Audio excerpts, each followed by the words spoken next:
Shalom KKS yang taat dan setia. KKS, bacaan kita hari ini memberikan kita gambaran tentang hidup kita sendiri.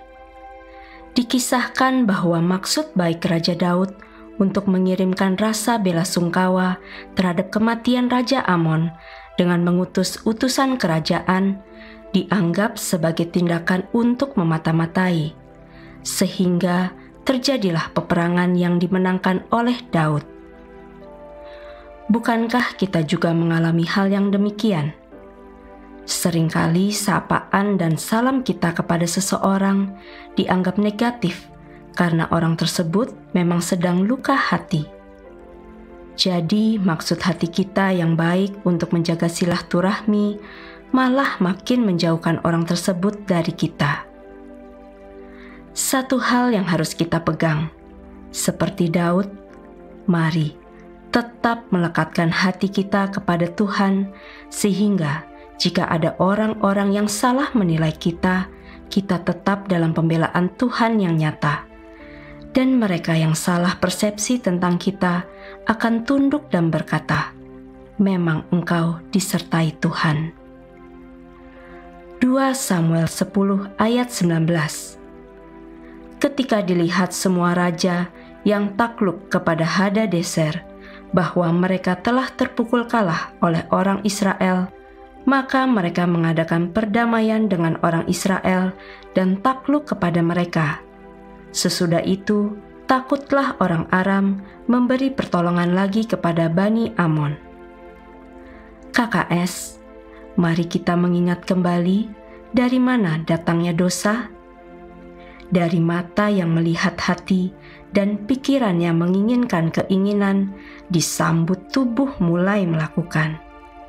Jadi, apa yang terdapat dalam pikiran kita menggerakkan daging kita untuk sampai ke tahap tindakan.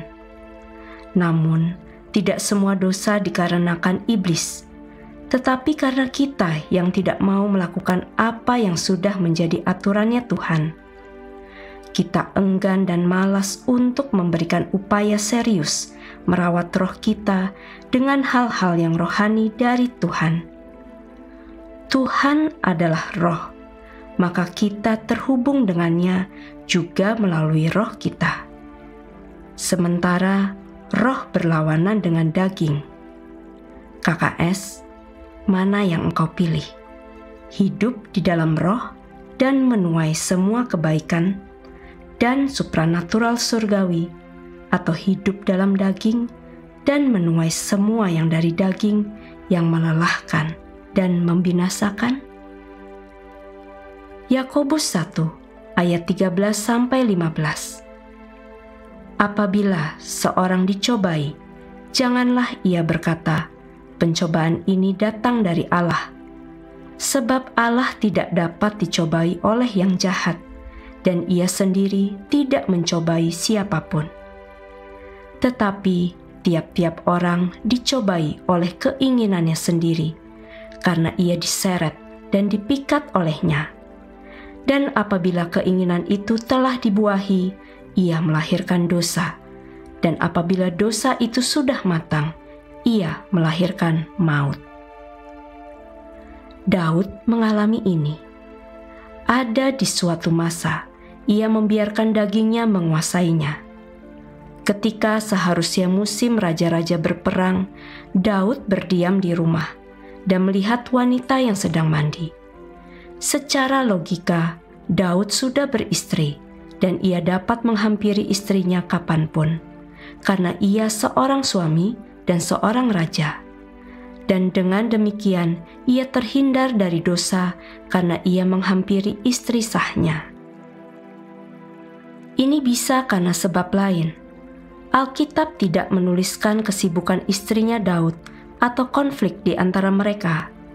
Namun, saat Daud melihat wanita yang sedang mandi, dosa sudah mengintainya, dan Daud akan dicobai oleh keinginan matanya. Kisah ini dialami banyak anak Tuhan, yaitu menutupi dosa dengan dosa berikutnya. KKS, kita sudah belajar 2 hukum, yakni hukum dosa dan maut, Kedua, hukum roh dan kebenaran. Ketika pijakan kita sudah salah, jangan berkeras hati dengan terus berjalan di jalan yang salah. Kembali segera ke pijakan yang benar, sehingga kita terhindar dari dosa. Daud mengalaminya, bermula dengan menginginkan Batsheba, dan terjadilah pembunuhan Uria, suami Batsheba, dan pada akhirnya anak hasil hubungan gelap tersebut juga mati. Baca pasal ini dan pelajari baik-baik agar kita cerdas dan tahu bagaimana menghindar dari dosa. Pola dosa sudah pasti, dari keinginan dibuahi menjadi dosa dan berujung maut. 2 Samuel 11 ayat 27. Setelah lewat waktu berkabung, maka Daud menyuruh membawa perempuan itu ke rumahnya.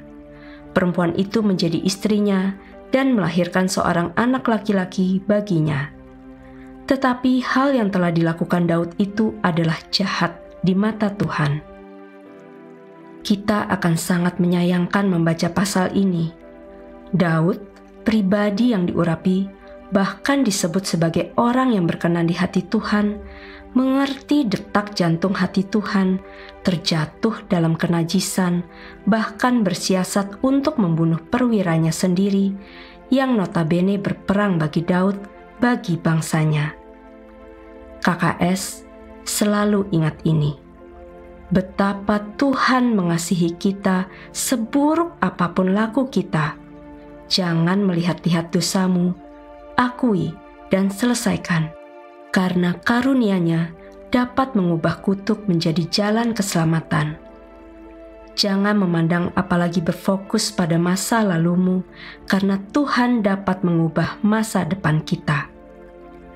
Keadilan Tuhan memang tetap dijalankan, dan pedang ada dalam keluarga Daud. Namun Tuhan menyatakan kasih-Nya bagi Daud, karena firman-Nya tidak dapat Ia ingkari. Jadi KKS, tengoklah diri kita. Kita seharusnya mati seperti anak Daud dan Batsheba karena dikandung oleh dosa. Namun kelak melalui jalur Batsheba lahir Kristus Yesus yang menebus dosa kita. Terpujilah nama Tuhan. Dan bukan itu saja, tujuan salib Kristus adalah mengembalikan supranatural ilahi ke dalam kehidupan kita sehari-hari, yang telah hilang sejak Adam dan Hawa jatuh ke dalam dosa.